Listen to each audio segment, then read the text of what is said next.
The wind moved across the empty land of Varine. The red sand carried the smell of burned metal and forgotten battles. Long ago, this place had been full of farms and gardens. But after the Great War between the two alien kingdoms, nothing remained except broken walls and silent machines half buried in dust. Dr. Rian walked slowly through the wasteland. He was a human doctor from Earth who had chosen to stay on Varine after the war.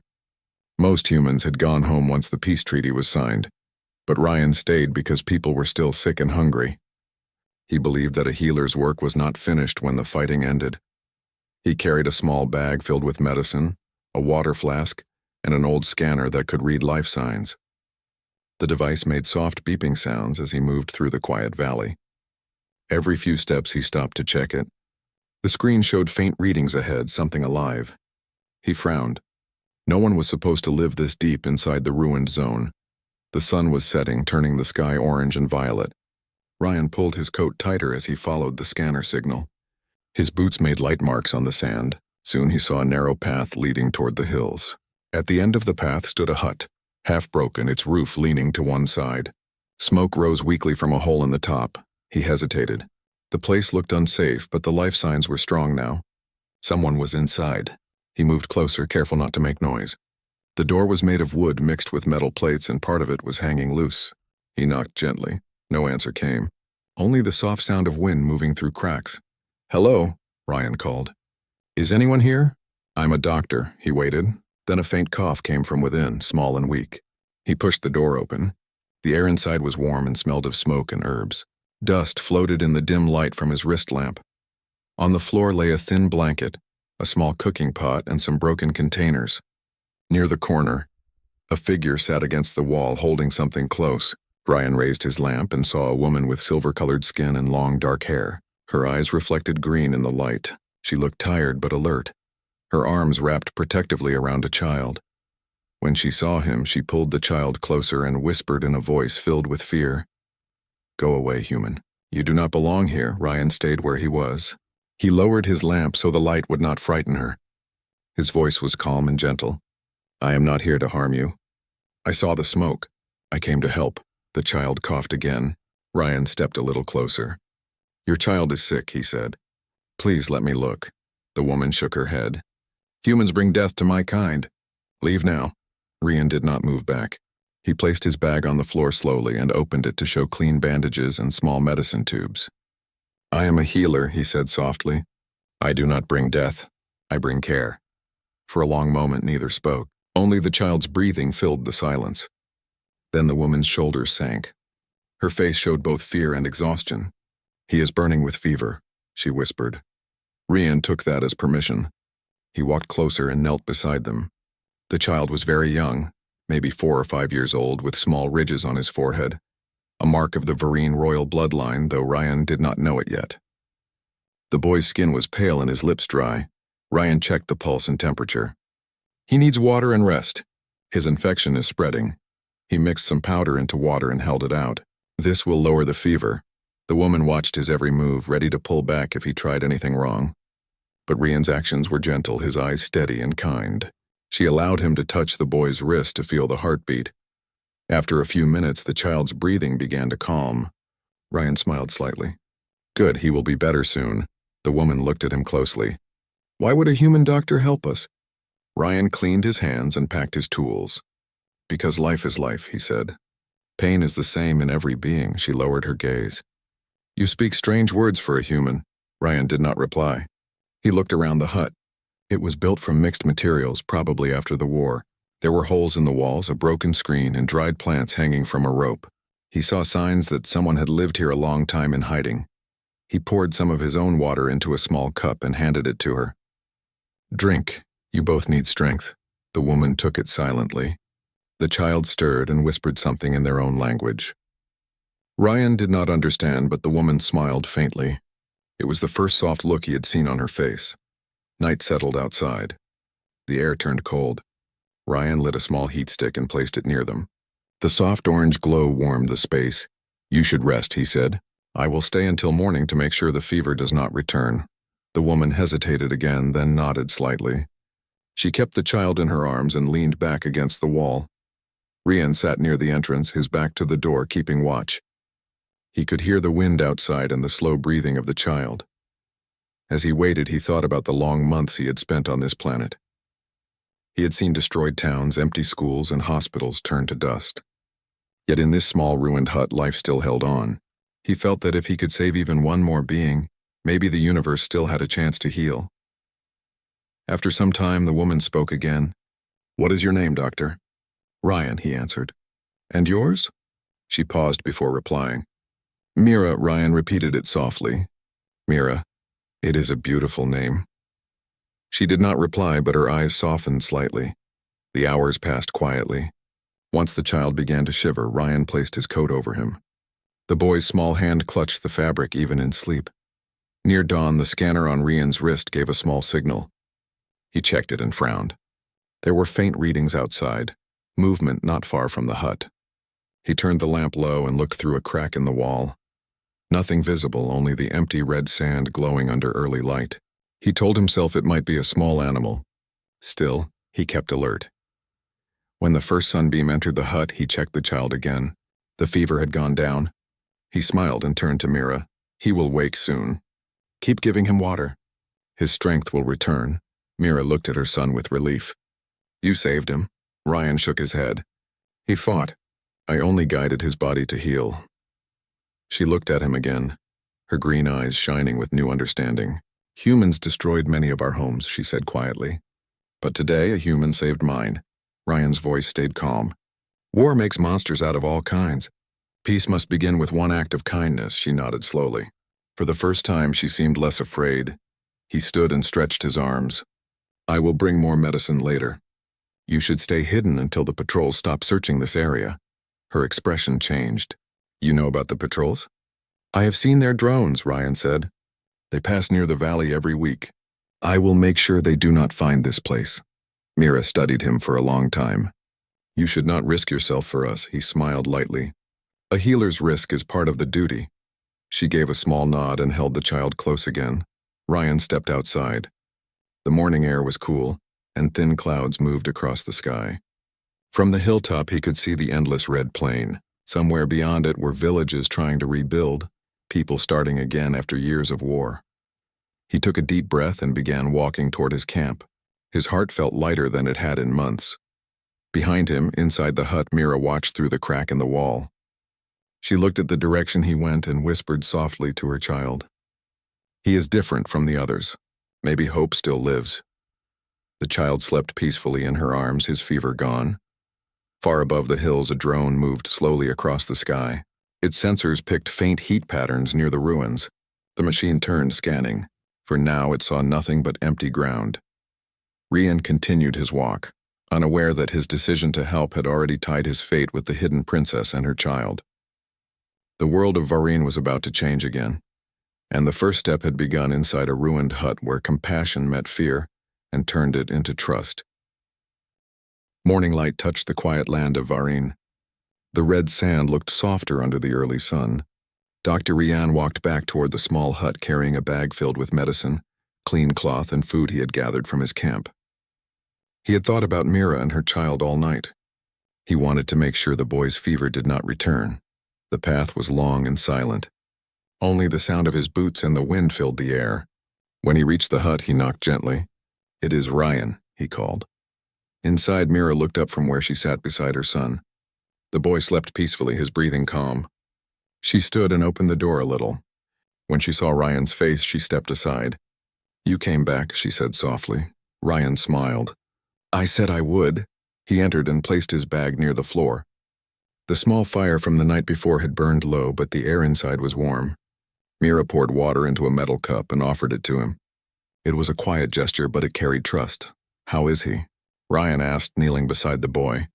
"The fever is gone," she said. "He slept all night. I do not know how to thank you." "You can thank me by letting me keep him healthy," Ryan replied with a kind smile. "He still needs rest and food." He checked the child's pulse and eyes, then gave him a small spoon of clear medicine. "This will help his body recover." The boy's eyelids opened slowly. His eyes were bright blue like the sky outside. He looked at Ryan with curiosity. Ryan smiled again. "Hello, little one." The boy turned to his mother and whispered something in their own language. Mira nodded and answered softly. Then she looked at Ryan. He asked who you are. Tell him I am a friend, Ryan said.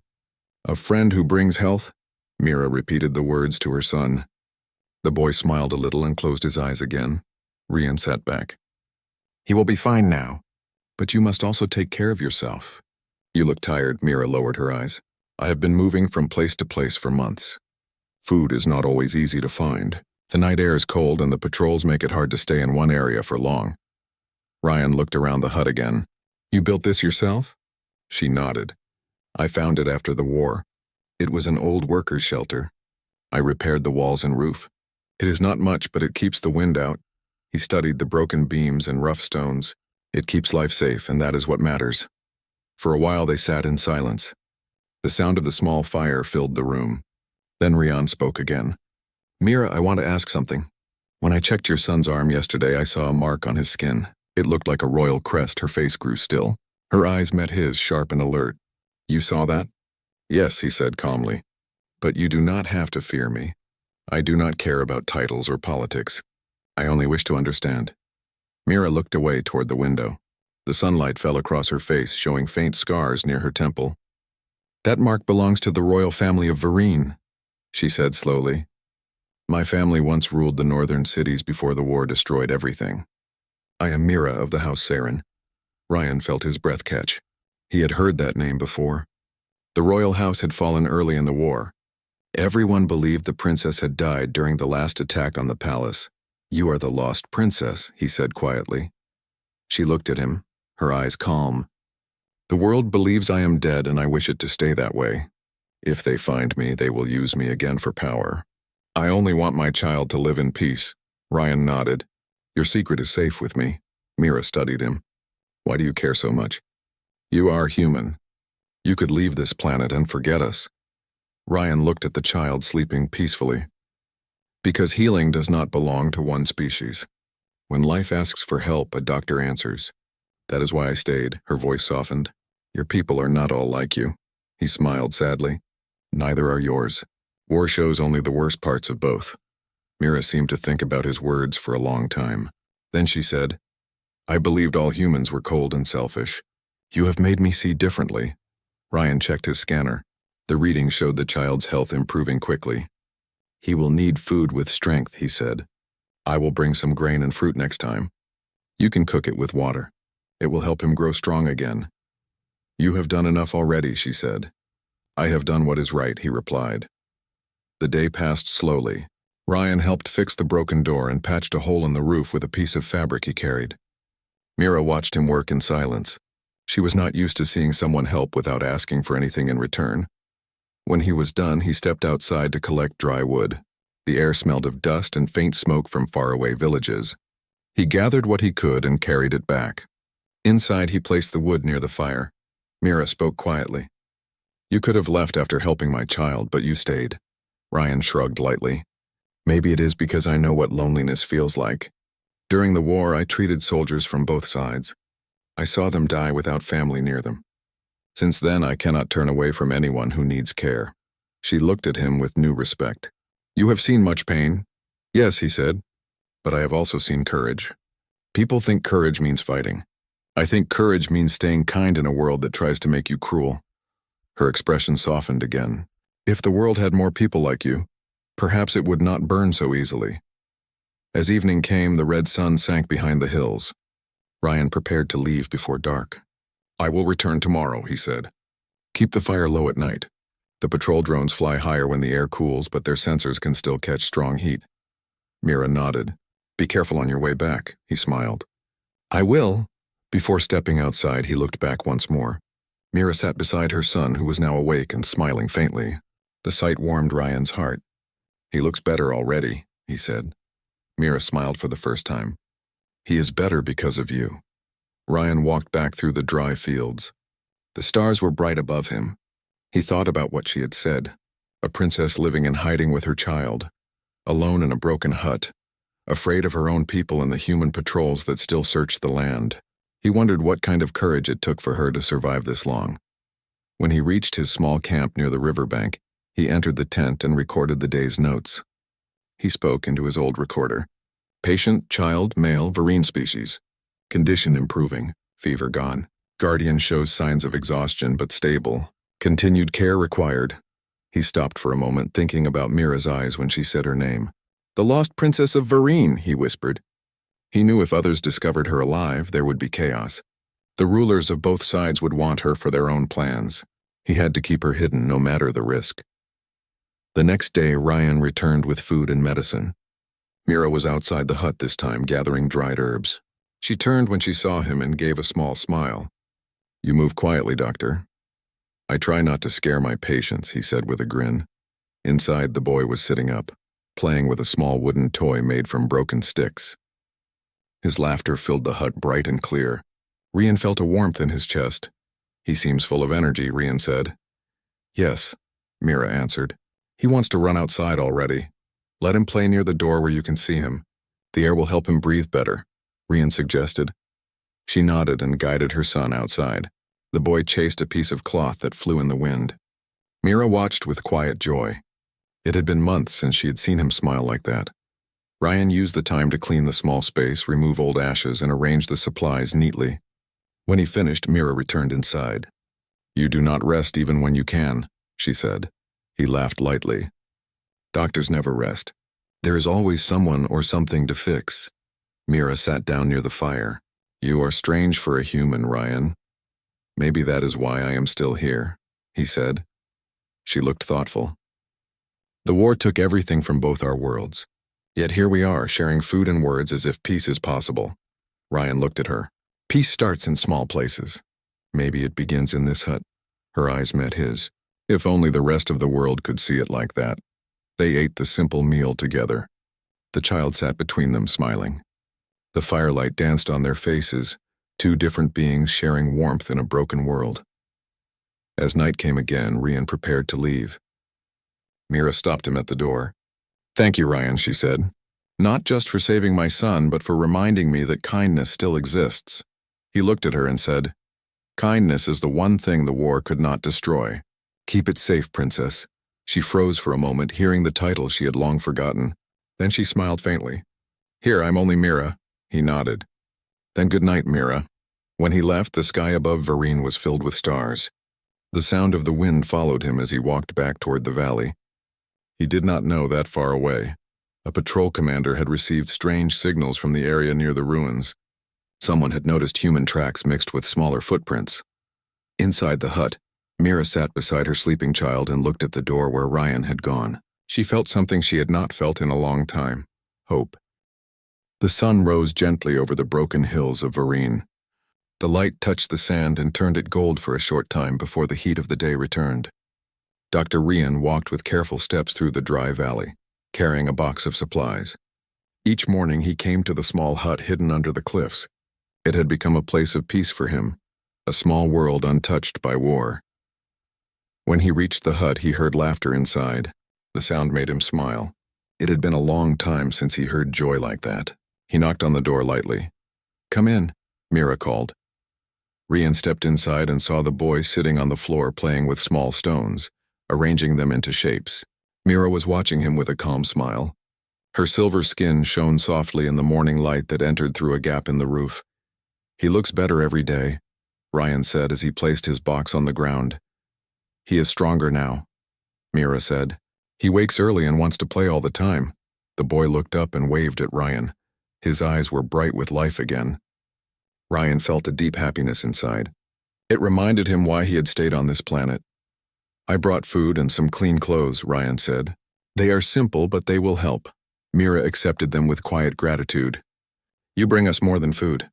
You bring safety, Ryan shook his head. Safety is never certain here.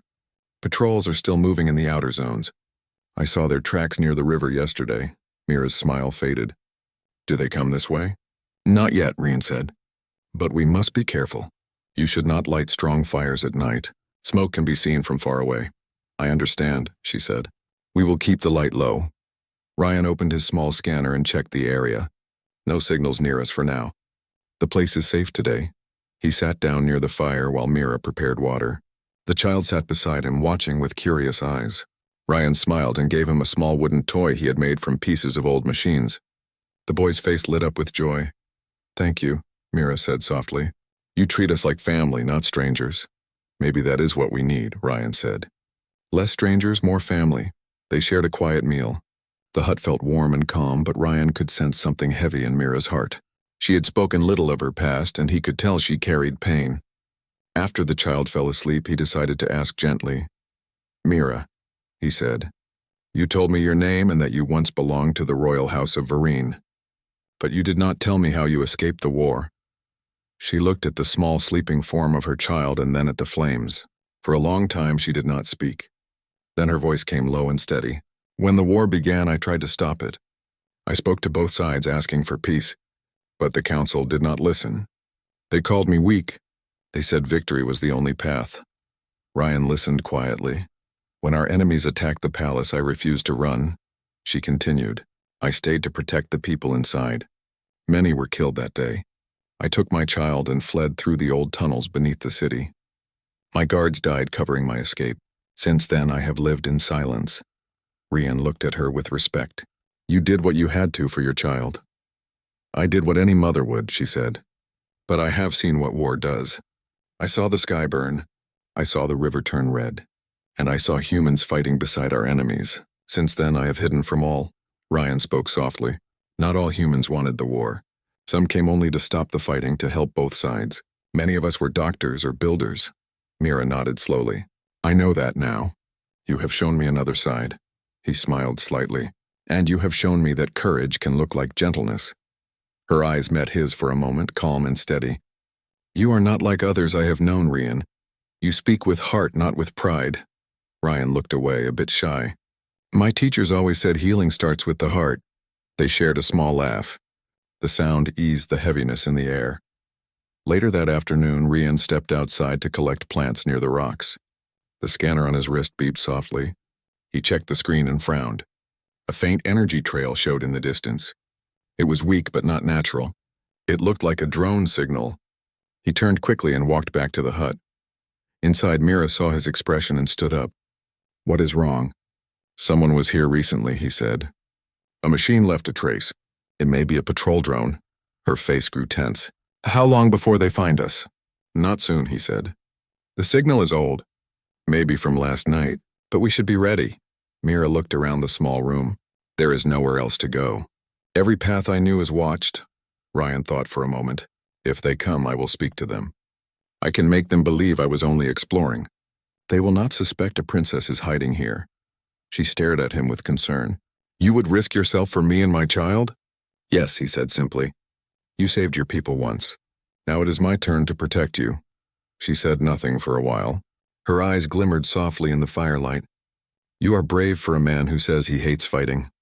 Ryan smiled lightly. Courage is not only for battle. Sometimes it is for keeping others alive. The evening passed quietly. Mira put her child to sleep and sat near the fire again.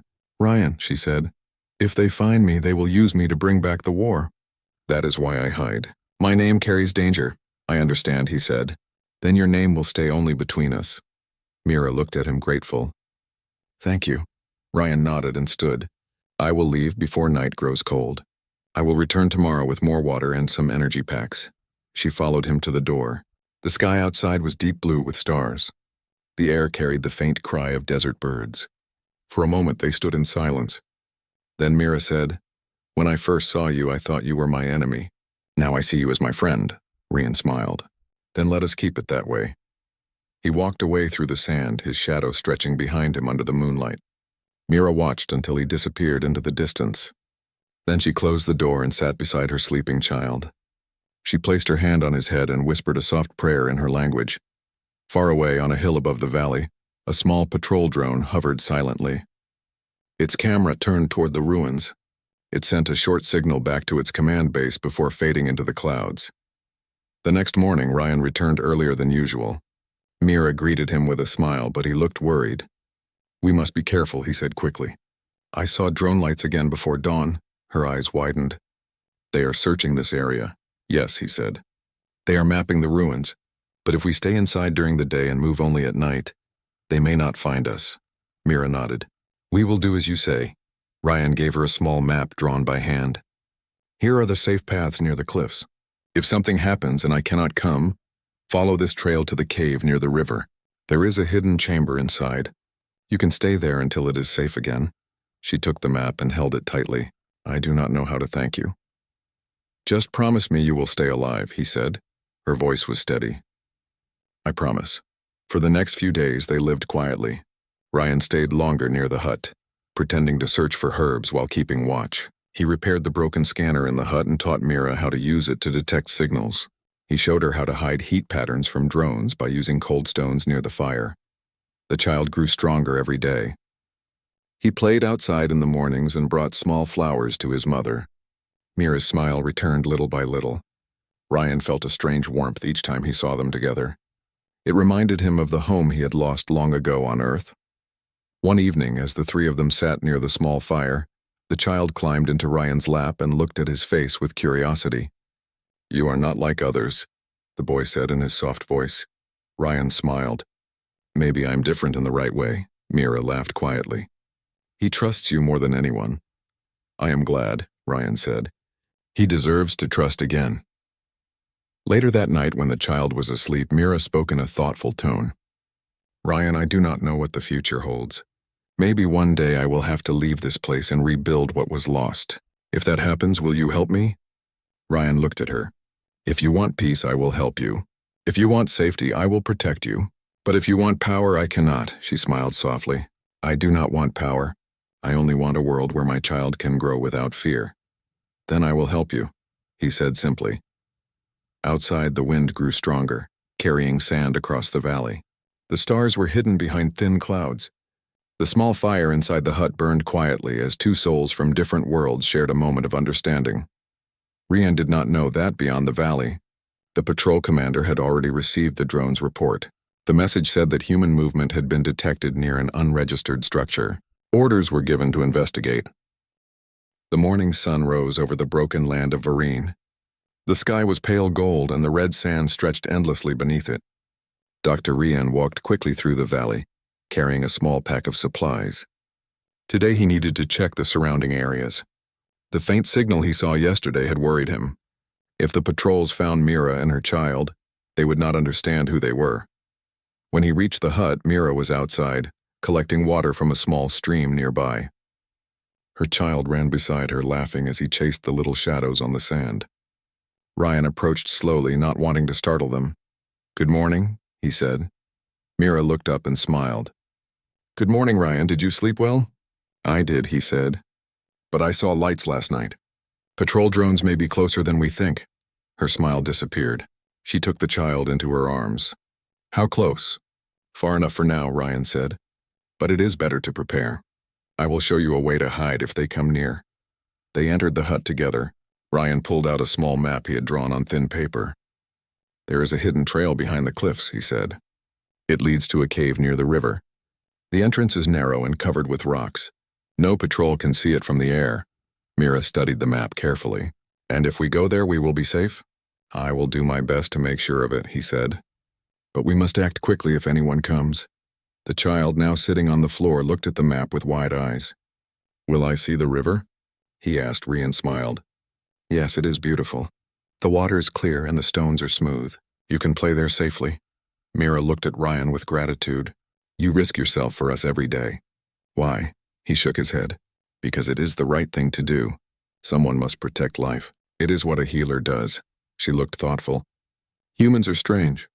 You fight only when you must and care even when it is dangerous." Ryan smiled. "Maybe that is why I am still alive here. Maybe that is why you trust me." The day passed slowly. Ryan helped Mira gather dry wood and small stones for cooking. He also showed her how to hide the heat from the fire. The child played with small sticks, creating patterns on the floor. Mira watched quietly, her eyes softening. In the late afternoon, Ryan checked the scanner again. His face grew serious. "They are coming closer," he said. Mira's hands gripped the child tightly. "How do you know?" Ryan pointed to the small device. "It detects heat and movement. Their patrols are moving in the valley. They may find the hut if we do nothing." She swallowed hard. "Then we must leave?" "Yes," Ryan said firmly. "I will lead them away so they do not see you. I will make sure they follow my trail instead." Her eyes widened. "You would do that for us?" "Yes," he said simply. "You are not a threat." Your child is not a threat. I will make them believe only I am here." She hesitated, her green eyes filled with concern. "They could harm you." Ryan shook his head. "No, they will see only a human explorer. They will not know about you.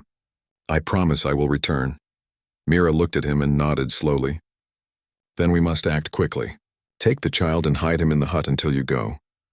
Ryan knelt down and smiled at the boy. "You will be safe, little one. Stay with Mira, play quietly. I will be back soon." The child nodded, a small smile on his face. He trusted Ryan already. Ryan stepped outside and moved toward the rocks. His heart beat faster, but his mind stayed calm. He needed to be clever. He adjusted the scanner to create small false readings. The patrol drones were searching for life signs. If they followed him, the false readings would make them think he was alone. As he moved through the valley, he could see faint lights hovering in the distance. The patrol drones were scanning every inch of the ruins. He kept low, walking slowly and making sure his tracks led them away from the hut. Meanwhile, Mira kept the child calm. She whispered soft stories about the old palace and gentle creatures from the forests of Vereen. The boy listened, leaning against her shoulder.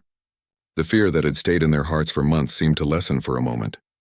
Rian led the patrols through broken paths and dry sandbeds. The drone scanned his heat, but his preparation worked. They followed the wrong trail. He smiled slightly. Their sensors could not detect the hidden tracks he had made with rocks and shadows. After a long walk, Ryan doubled back quietly. He made sure the patrols had moved far enough from the hut.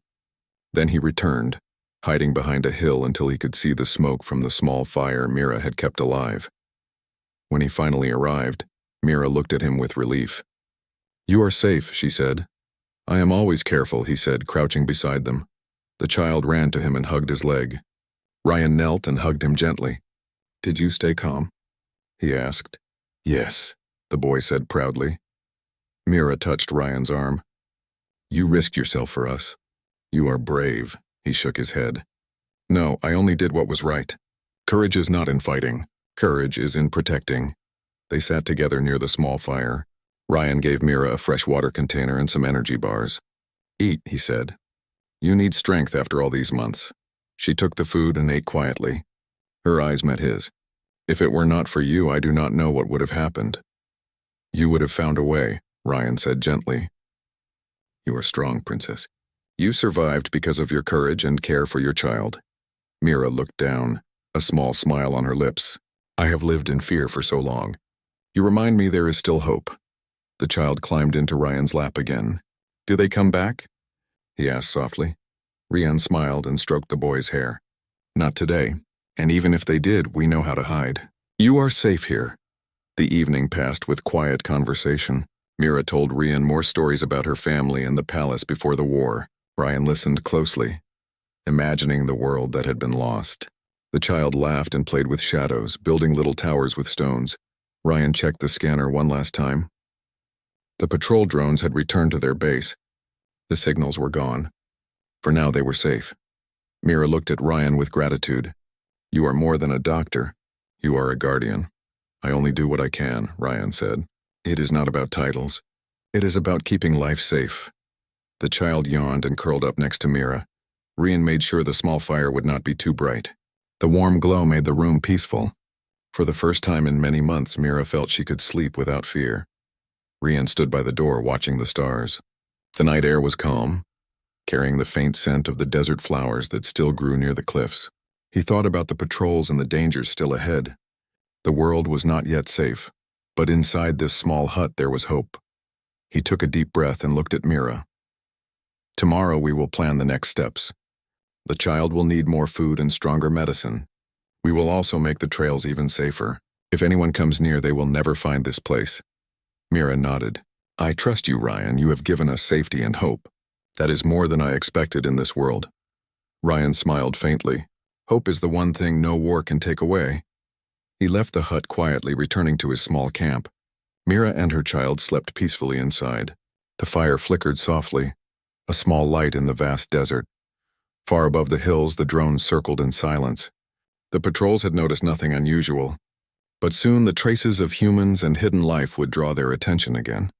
For now, the hidden princess and her child were safe because of the courage of a human doctor. In a world full of ruins and lost kingdoms, a small hut became a sanctuary. It was a place where fear was replaced by care, where life was protected by kindness, and where hope began to grow again. The stars above Vereen shone brightly. Inside the hut, a child slept. A mother rested, and a human doctor had shown that one act of bravery and compassion could change everything. The early sun rose over the broken land of Vereen, casting a golden glow over the red sands. Dr. Rian moved quietly through the valley, carrying fresh water and food for Mira and her child.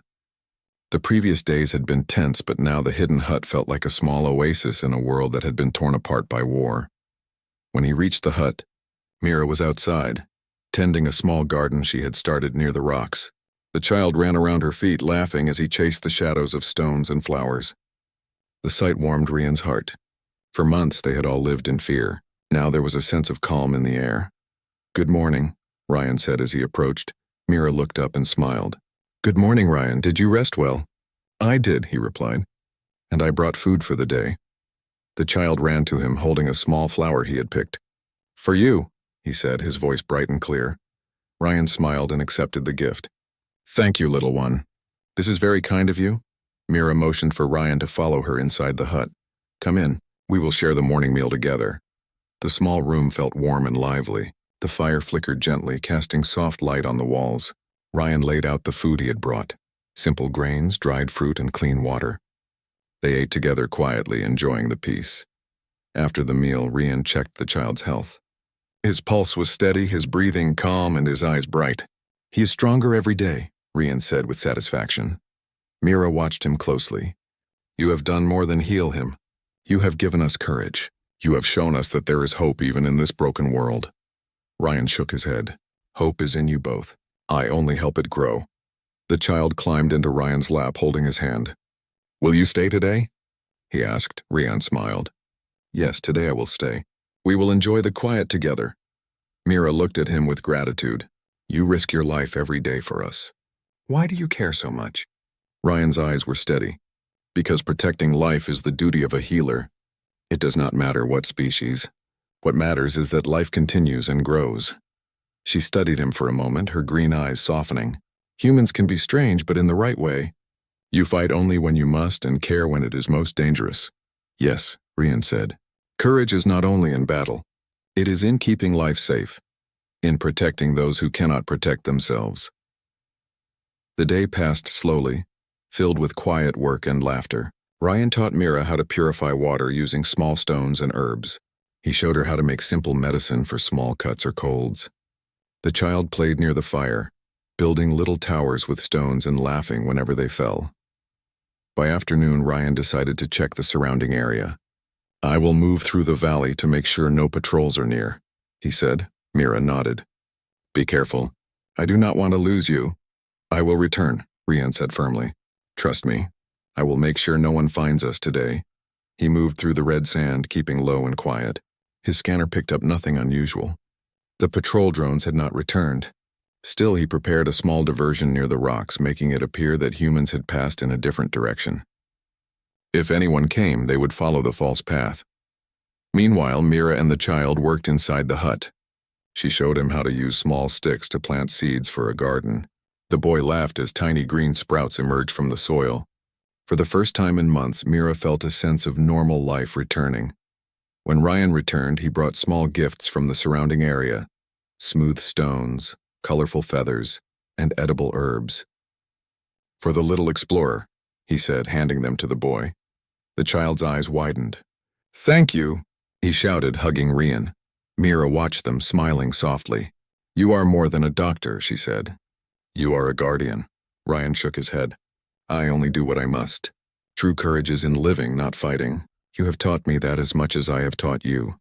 As evening fell, Ryan prepared the hut for the night. He showed Mira how to keep the fire low so that heat could not be seen from above. He checked the scanner one last time. The patrol drones had returned to their base and the valley was quiet. Mira put her child to sleep and turned to Ryan. "I cannot thank you enough," she said. "You do not need to thank me," Ryan said. "Your safety and your child's life are enough." She looked at him thoughtfully. "You risk your life for strangers. That is not something all humans would do. I am not all humans, Ryan said with a faint smile. I only do what I believe is right. The world needs more of this, but it often forgets. Night settled over the valley. The stars shone brightly, their light reflecting on the red sand. Mira and her child slept peacefully, and Ryan kept watch outside the hut. He felt a deep sense of satisfaction. For the first time in months, the hut was more than a hiding place. It was a home, filled with trust, hope, and life. The next morning, Ryan brought more supplies and stayed inside to help Mira repair small parts of the hut that had been damaged by wind. As they worked, Mira spoke softly. Ryan, I have been thinking about the future. One day I may need to return to the palace and rebuild. If that happens, will you help me? Ryan paused and looked at her. I will help you. If you want peace, I will help you find it. If you want safety, I will protect you. But if you want power, I cannot help. That is not my role. I do not want power, she said firmly. I only want a world where my child can grow without fear. Then I will help you, he said. The child climbed into Mira's lap, looking at both of them. Will we be safe forever? He asked softly. Ryan smiled. Nothing lasts forever. But as long as we are careful and help each other, we will be safe long enough to live and grow. That is enough for now. Mira nodded and held her child close. You have given us hope, she said quietly. I did not give it, Ryan said. You held it all along. I only reminded you it exists. The days passed with calm and quiet joy. Ryan continued to bring food, medicine, and knowledge of the land. He showed Mira how to create traps and safe paths to move quietly if patrols came. The child grew stronger and happier, his laughter filling the small hut and the surrounding valley. One evening, Mira looked at Ryan with admiration. You have changed everything for us, she said. Not by fighting, but by caring. You have proven that humans can be more than warriors. They can be protectors and healers. Ryan smiled. I only do what is needed. But thank you. That means a lot to hear. The child ran to him with a small stone in his hand. This is for you, he shouted. Ryan took it gently and placed it in his pocket. Mira laughed. Even small gifts are important. They remind us that life continues. Ryan looked at the small family and felt a deep connection. In a world torn by war, he realized that kindness and courage could create a safe place.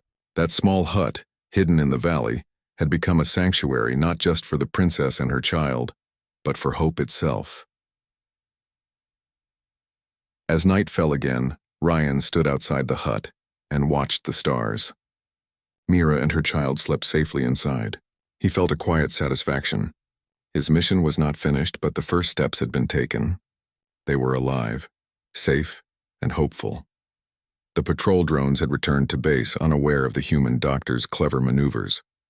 The child slept peacefully. The princess rested with her eyes closed, and a human had proven that courage and compassion could cross worlds, species, and fear. Ryan whispered softly to the night. This is not the end. It is only the beginning. We will survive. We will thrive. And we will show the universe that life is always worth protecting. Inside the hut, Mira held her child close. She felt a quiet promise in her heart. No matter what came next, they would face it together, guided by the courage of a human doctor who had refused to turn away. The stars shone above Vereen. The valley was calm. The lost princess and her child were safe, and a human had proven that one life could make a difference for many.